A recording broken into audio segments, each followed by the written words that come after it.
زي كده. بس قبل ما بتعمل الزاويه انت بتعلمها ازاي؟ بتعلم الزاويه بالطريقه دي.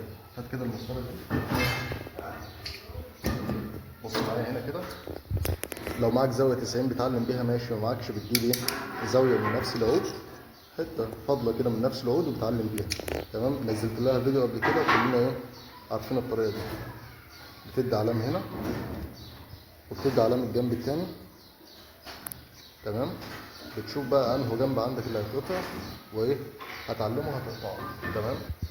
الجنب ده هو اللي هيشتغل معاك. تمام. فانت بتعمل كده من الزاويه للزاويه.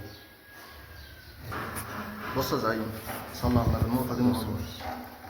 شايف انت بتسيب قيمه الدشمه بتاعت الصاروخ دي ما بين رجلك اللي بتكون سانده العود. تمام. علشان المسافه دي ما تكونش طويله. يعني هي لو كده المسافه دي لو طويله كده هتيجي تقص هنا العود هيلب منك. دي اسطوانه بسكوته. تمام. احتمال تفرقع منك. هات لنا اسطوانه.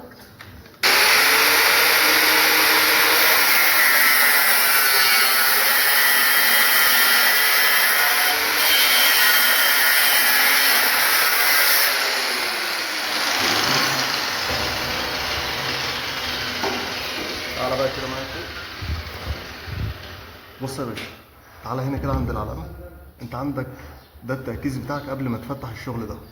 تمام. بيكون بالمنظر ده، حرف ال اهو. تمام. بتبقى واخد خطين وخطين، بتيجي انت في السنتر بتاع ال90 بتاعهم وتروح شادد خط زي كده. تعالى هنا، شايف الزاويه 45 ماشيه مع نفس الخط اللي احنا واخدينه زي كده اهو. تمام.